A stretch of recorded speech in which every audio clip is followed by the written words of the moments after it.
We begin with our first story. He was hiding in the attic. Let me take you back a couple of months ago. I just gotten off of work at Target and was heading home after quite the creepy experience. Now, before I go any further, I should explain what happened. During work that afternoon, there was a man who'd entered our store that seemed out of it.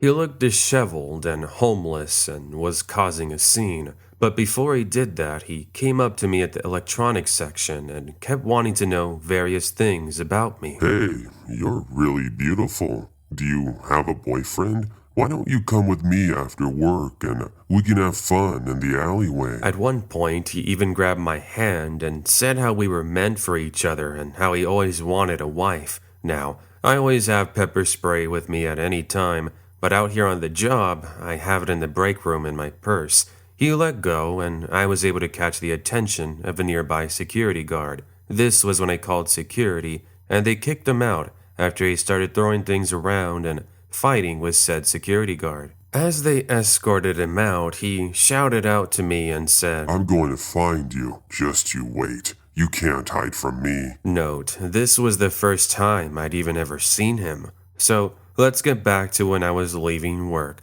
Since I didn't have a car at the time, I had to walk home. Luckily, I only lived about 15 minutes away.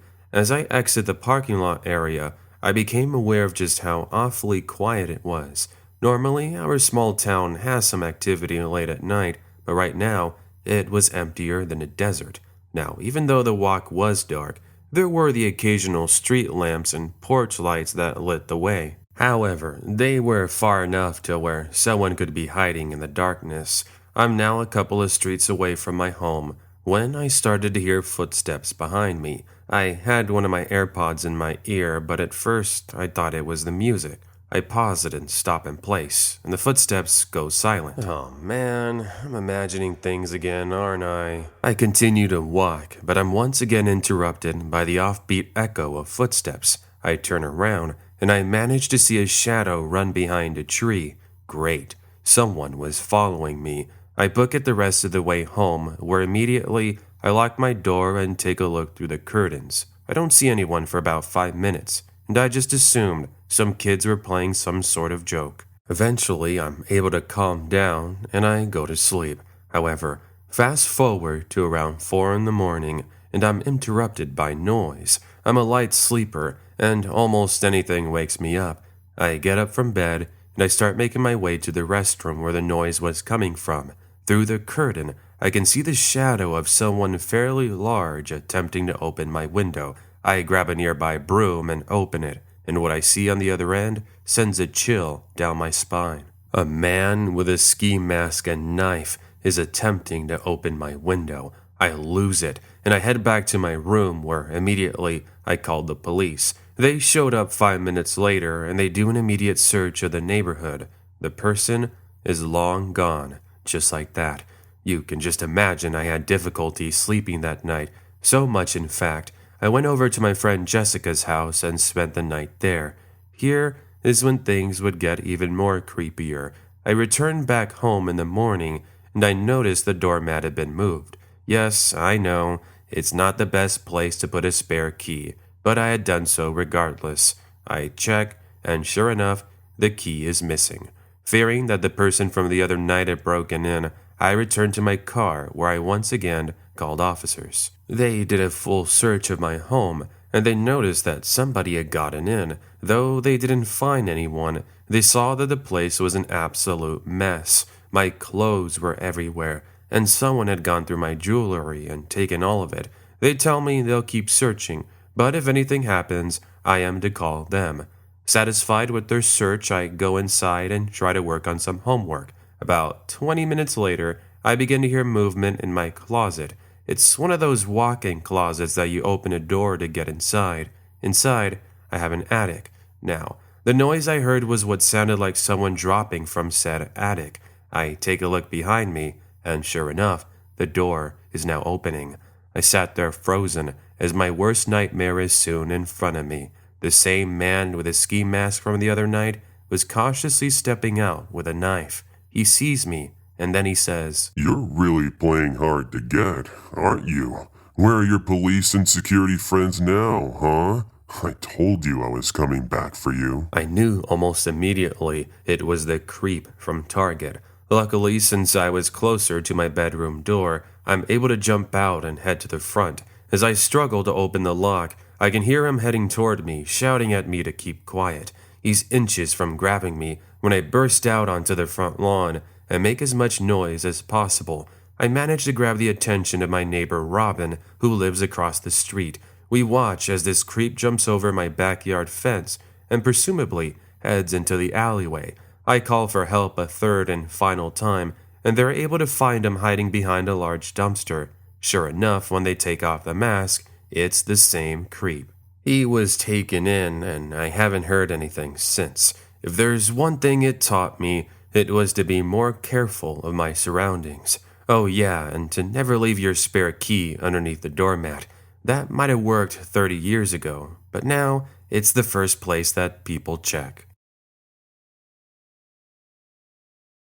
Let's now go to our second story. Never anger fellow drivers. This took place in 2012 in Arizona. I'd gone to visit my cousins who live about 2 hours away from me. I'd spent the weekend with them to watch WrestleMania. Anyway, since I had school the next day at 2 in the afternoon, I made sure to leave right after the show ended. Since it was later in the evening, the roads were fairly quiet as I made my way onto the more desolate parts of the highway.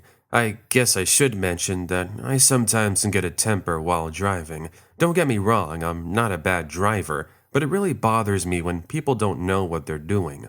So, I'm about an hour into the drive when I notice high beams approaching me. I paid no attention to them as I had seen other cars pass by me. However, this vehicle stayed up on my bumper for quite some time. At one point, they kept turning their lights on and off trying to get me to move. I was getting really annoyed by this, so I moved to the side to let them pass. I gave them the bird as I watched them drive up ahead of me, but before doing so, the driver manages to get a good look at me. Whatever, just some random person trying to cause problems. Little did I know that my little rude gesture would get me into quite some trouble.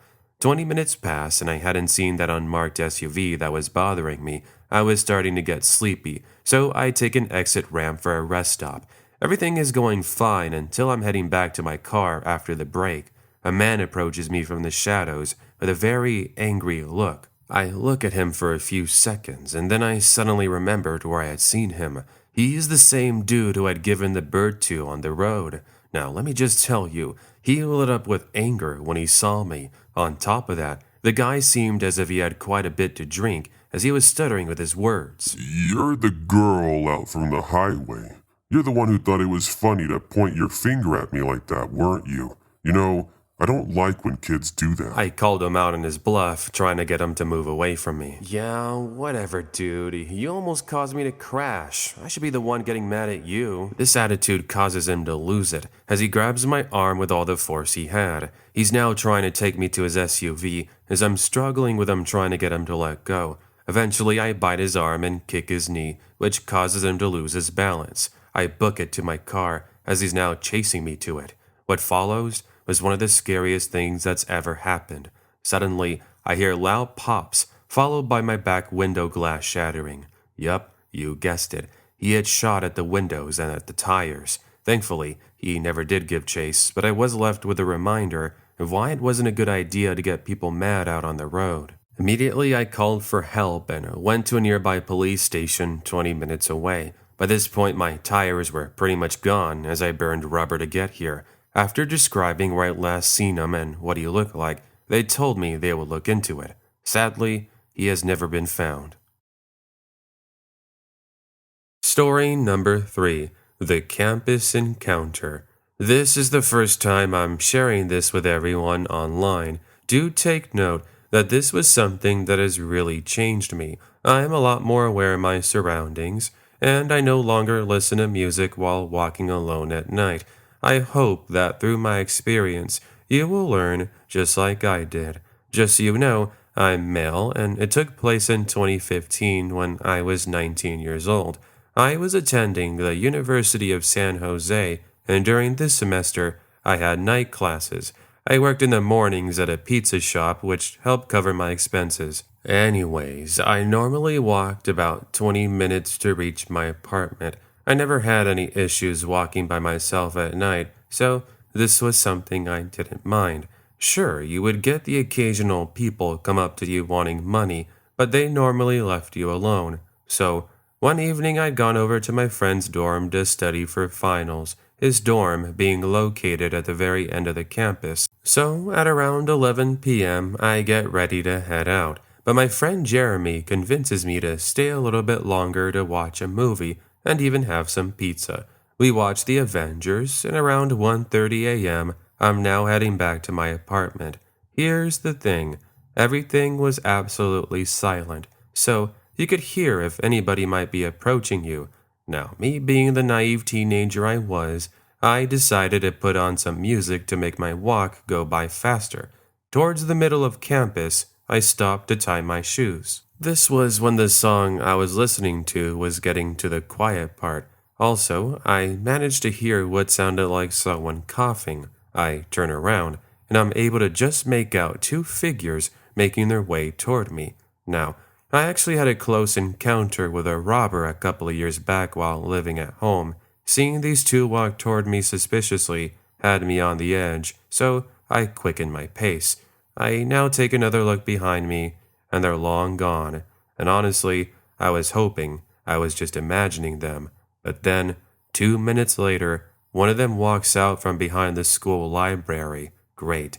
I knew this was it. I told myself to act calm. Maybe, just maybe they were friends I knew playing a joke. Nope. I hear one of them speak in their deep voice demanding that I stop. Hey kid, stop right there, would you? We need to talk to you about something. I then hear footsteps running toward me from behind, and that's when the other one pushes me to the ground. They then take my phone, wallet, and iPod before revealing a knife.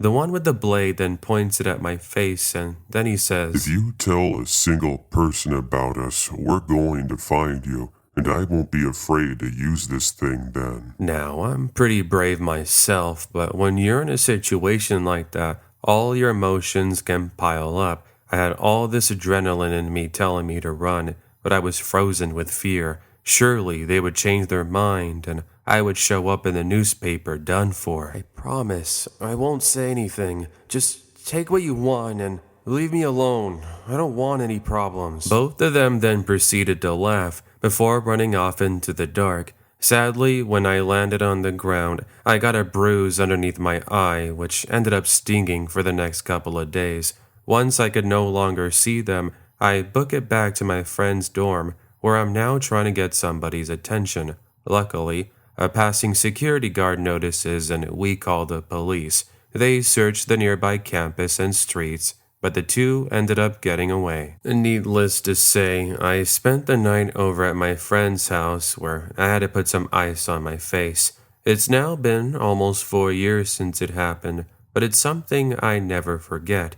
Remember, friends, don't go walking alone at night by yourself. Also, don't have both of your earphones with music on full volume. You need to be aware of who or what is around you at all times. I know I learned my lesson. Story number 4. He wanted to use the phone. Back around 2004, I had taken work doing some babysitting. On this one typical evening, I was babysitting a couple of kids down the street. They were 10 and 7. Babysitting was a part-time job I enjoyed as it worked with my school schedule. For some context, both parents had been gone for the evening and wouldn't be returning until around 2 or 3 a.m. Also of note was I was 20 years old, so my parents knew I would be okay on my own. Still, if I needed anything, they were just a call away. Anyways, it's around 10 p.m., and the kids and I were just on the couch watching some cartoons. Eventually, I can see that both of them are falling asleep, so I take them to their room. Once they were in La La Land, I head back to the living room to do some studying. Fast forward to almost midnight, and I'm now the one falling asleep. That's when I was suddenly interrupted by somebody knocking at the front door. I thought I was dreaming, so at first I ignore it. However, 10 seconds later, the knocking continues. Looking at my watch, it showed that it was 12:15 a.m. Surely it couldn't have been the parents, right? Regardless, I get up from my sleepy state and I walk over to the door. I open it, but I make sure to keep the screen door closed. There's no one. Great. So I was imagining the noise. Frustrated, I go to closing the door, but a voice calls out to me from the dark. I now hear footsteps shuffling through the leaves on the front lawn as this tall figure now towers over me. I don't remember all the details, but he was about, I'd say, 6'4", 280 pounds, with a blue beanie, scruffy beard, and wearing a Lakers sweater with dark jeans. Hey, is Thomas home right now?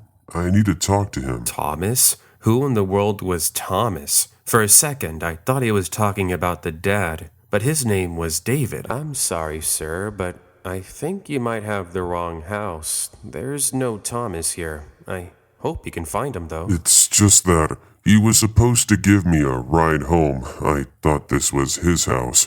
Mind if I come into the house and make a quick phone call? Now, just imagine it being midnight, and this stranger that easily outweighs you by 150 pounds towers over you by a whole foot and is demanding to be let in. I'm pretty sure you're going to be closing the door on him.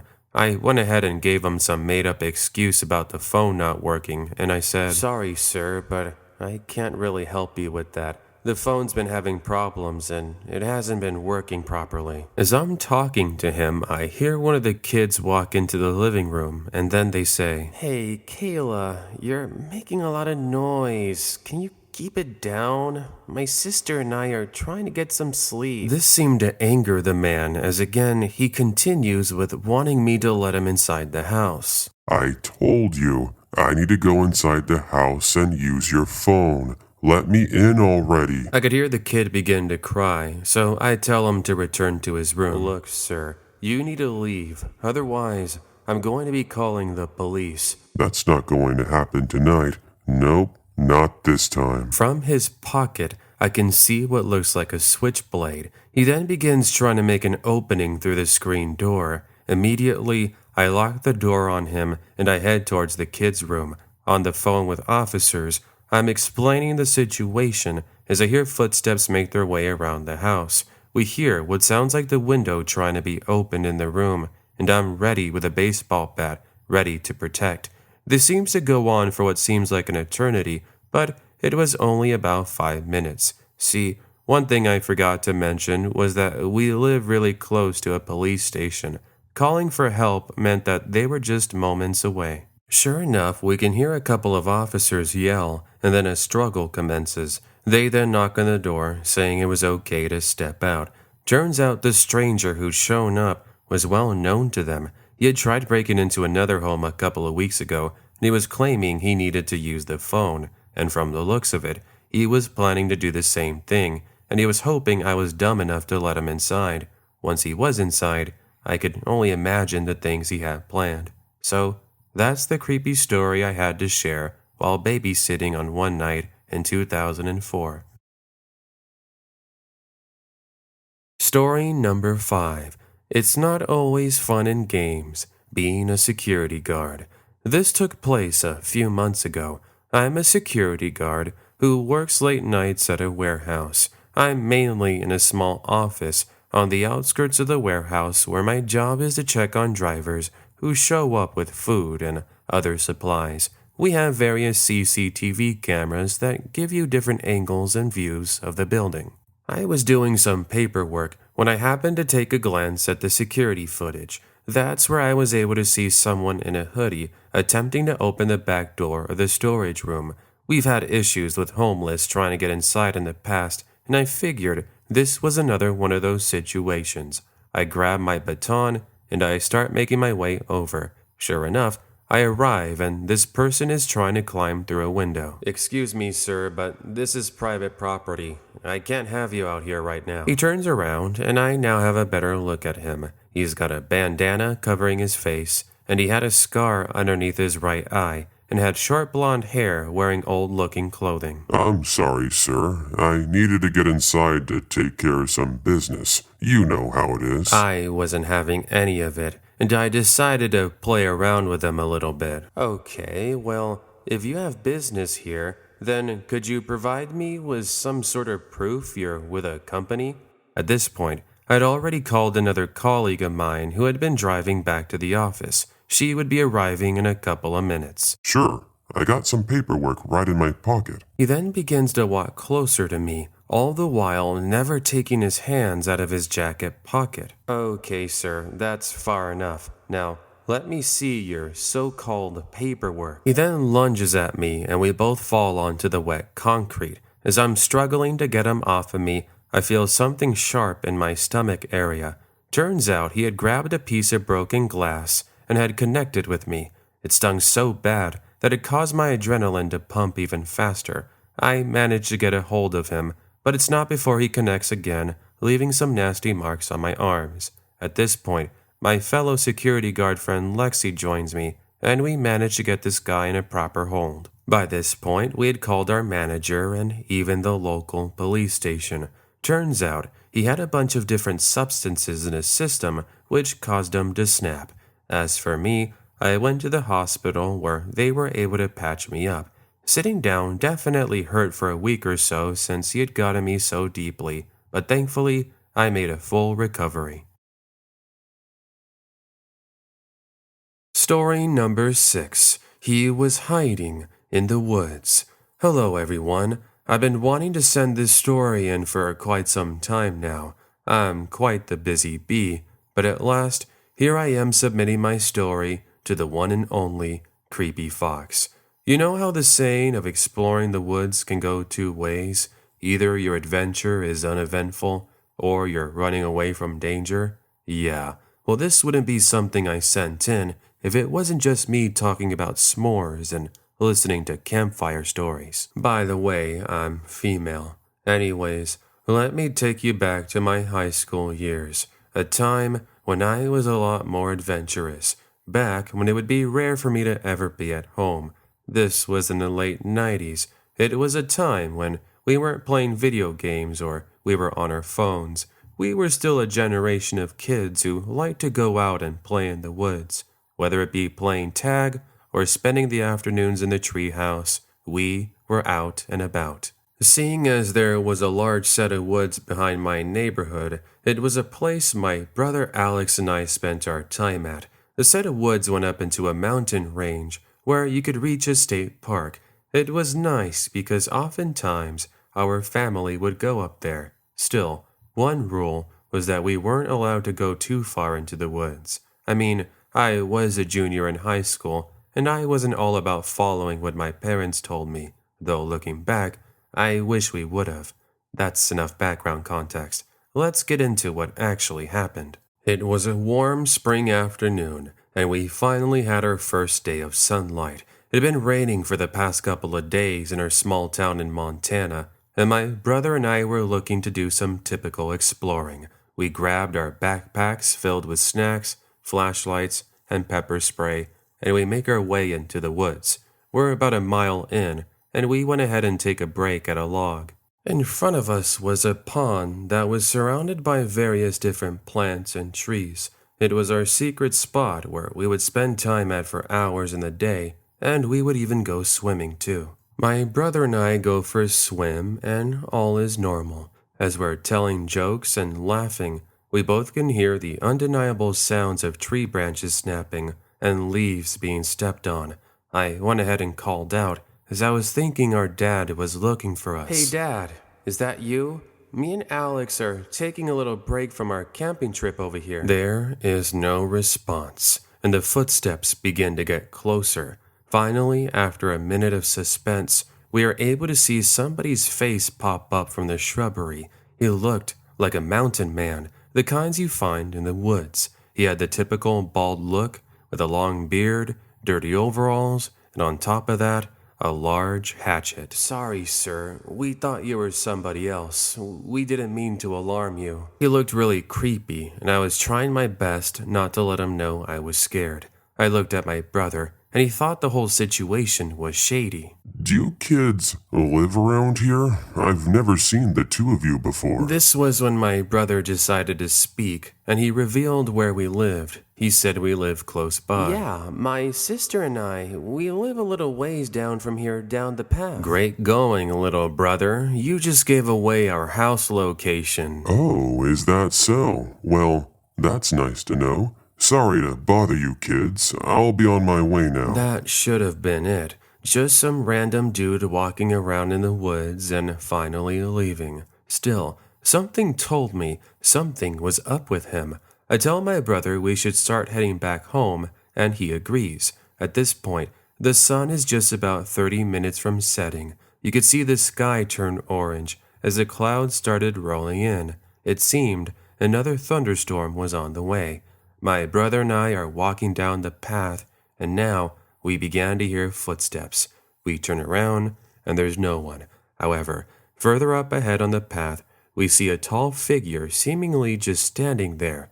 They start walking closer to us, and his identity is revealed. It's the man from about 30 minutes ago, the one with the hatchet. Hey, so I looked at your house. Very nice. I also noticed your parents aren't home. Do you two want to spend some time at my home? Come on, I parked my van further in the woods. Let's go. Sorry, sir, but I need to take my brother back home, and we need to start dinner. I hope you have a nice night. He wasn't taking no for an answer. He begins to approach us, swinging the hatchet in the air. He's a few feet from us, and that's when I quickly take out the pepper spray.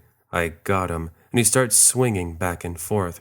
I grab my little brother, and we get out of his way. I managed to connect for a second time, as the first time only seemed to slightly get him. Enough of a distraction is caused for us to make our way back home. But still, the fear that he could come to our house was something still very real. Once we were home, I grabbed my dad's Remington, and we kept a look out the back door. Meanwhile, my brother called the police, who showed up in about 10 minutes. But before they showed up, the man walked onto our property and headed to our home with a purpose. Me, being the brave girl I was, fire a warning shot toward him, which causes him to scramble into the woods. This was the last time we had an issue with that man. Oh, and it turned out that my dad had actually seen him once. When we were at school, he had been working on his car in the garage. He saw him trying to break in through the back door, and he did chase him out, but by the time police got there, they never did find him. I'm pretty sure I scared him so bad with the Remington, he figured it was best to leave our family alone for good. Story number 7. Never enter quiet, lonely cabins. While taking place in 2009, I still remember it like it was yesterday. I live in southern Alabama. The county I live in is fairly large, and it's surrounded by both forested and swamp areas. I only mention these details because folks like myself are used to being out in the woods. Well, one evening I'd gone out to visit my brother, who had just recently gotten married. For some context, my brother is 24, and I'm female, 19 years old. Anyways, he lived about an hour away from me, near some mountains. I arrived, and I spent the next few days with him. The day before I would head home, he told me if I wanted to go out riding on ATVs. This was something we did growing up, and I jumped in excitement to be able to relive the glory days. So, at sunset, we take an old camping trail, and we ride off into the mountains. Halfway up, my brother notices a trail he had never seen before. It was showing on his GPS that it acted as a shortcut. We go ahead and head this way, not realizing that we were now heading into one of the scariest moments of our lives. Everything is going fine until my brother Daniel points out a little cabin off to the side. Hey, I've never seen that cabin before. Wanna go and check it out? Don't you think somebody lives there? Yeah, but it looks pretty abandoned to me. Come on, let's go. He was right. The roof was semi-collapsed, and the windows were completely shattered.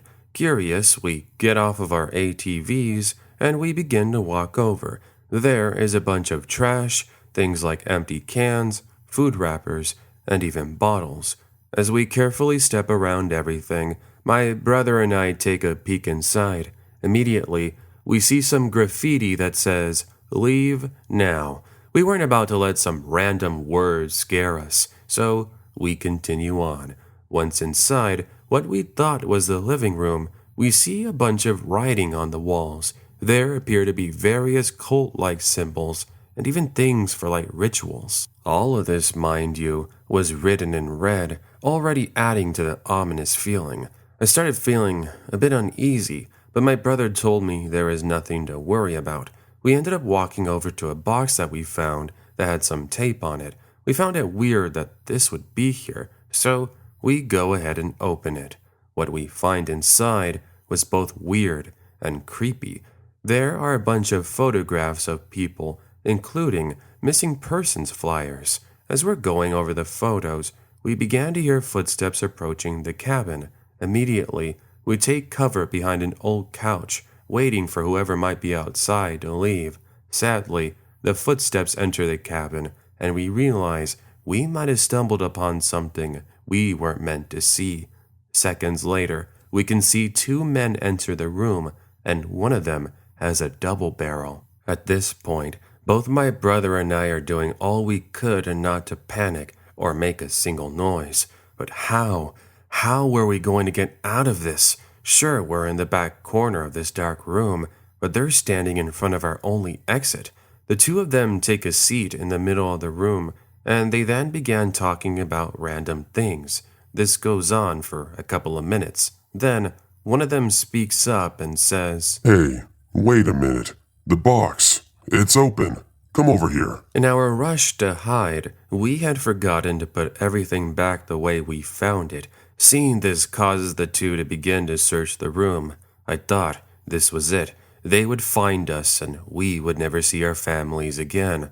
The one with the double barrel walks over to us and he finds us. "Come out slowly if you know what's good for you." We're grown adults, but we're holding back tears as we feared this was it. "How did the two of you find us, and why did you go through the box?" My brother and I, we were just taking a normal camping trip. We didn't mean to come in here uninvited. We promise. We won't say anything. Just please, don't do anything. The two of them laugh while my brother and I look at each other confused and scared. "I'm feeling pretty generous today. I'm going to let the two of you go, only if you promise not to tell anyone you saw us. That, and the two of you have to give us all the valuables that you have on you." I wasn't sure if he was telling the truth since he still had the double barrel pointed towards us. After 10 or so seconds of a stare down, we hand over our phones, iPods, and the money we had. They then let us go. However, I think as one final message, he ends up firing a warning shot, which hits the tree next to our ATVs. My brother and I waste no time driving out of there. So instead of continuing our trip, we immediately head back into town where we tell police. They tell us they don't even bother heading up there, mainly because it's out of their patrol area. That, and also because they say there isn't much they could do about it. I thought it was a pretty lame excuse, but we never questioned it. To this day, I'm not sure who those people were and why they had all those photographs. Something tells me they still might be up there, but we haven't gone back to check. Not that we plan to. I'm just glad we didn't have our wallets with some sort of identification. Had they taken that, there was a good possibility they could have come after us in the future. Before we get to the last story, I just want to say thank you once again for making it this far in the video. Remember, if you'd like to see more, including previews and exclusive content, then make sure to be following me over on my Instagram, @TheCreepyFoxOfficial. Thanks. On to the last story. Our final story. He wasn't as sneaky as he thought he was. I was listening to scary stories the other day, and I remembered something that happened back to me in the early 90s. I was on a road trip heading to visit my family who lived in Oregon. I was studying in North Carolina. As you can imagine, it was quite the trip just to get back home. The first couple of days were fairly average, nothing but miles of fields and roads as far as the eye could see. This boringness, if you want to call it that, all changed one evening when stopping at a rest stop in Nebraska. So, as I mentioned, I pulled off of the highway and made my way to fill up my car. I went inside to pick up some snacks as well as use the restroom. I didn't realize that while in there, somebody in an unmarked SUV with the windows darkened had pulled up behind my car. I step out of the station, and that's when I noticed it. Thinking nothing of it, I step inside and get ready to drive over to the parking area just behind the station. While doing so, I saw that the SUV drove off and disappeared. I figured this would be the last time I saw it. It was just the beginning. Fast forward to around 3 a.m., and I'm fast asleep. I forget what I was dreaming about, but I kept hearing noise. My mind was telling me it was nothing, but I finally had enough and opened my eyes. What I see was the definition of creepy. There is a man in about his early 40s trying to open my passenger door with what appears to be like some sort of tool. Excuse me, sir, but is there something I can help you with? He stares at me, not realizing he had been caught red-handed. There was something wrong with your car. I was just trying to fix it for you. I'm a mechanic, so I can't help but help others out when they're in need. Oh yeah, I'm sure that's how it was. Talk about not being sneaky at all. He might as well have just smashed the window open. Oops, did I speak too soon? Anyways, I call him out on it, and I tell him he has to leave me alone. This, however, angers him. I watch as he now walks over to his SUV. Great. It was the same SUV I'd seen earlier, the one that was parked behind me. I watch as he begins to now walk over with a crowbar. Now, I know what you're thinking. Why don't you just start the car and get a move on? I wasn't really worrying too much, as I had my dad's 38 right next to me. If he tried anything, I could just scare him off. I roll down the window, and now I say, "Hey, what's the crowbar for?" So I can break open the window and take you with me. I wish I was joking, but I wasn't. He completely smashes open the back window, which immediately sends me into a frenzy. I grab the 38, and I aim. This guy literally stops in his tracks and runs off to his SUV. Now, I wasn't afraid in using this thing, so I fire off a shot which hits his car. He drives away, and I no longer see him. But of course, now I'm left with a broken back window. I head over to the station, but I can already see the cashier coming outside to investigate the noise. After explaining what had taken place, we called the police, who showed up 30 minutes later. I gave them a statement, as well as a description of the man in the vehicle, but I never did hear anything back. So, as far as I know, his identity is still a mystery.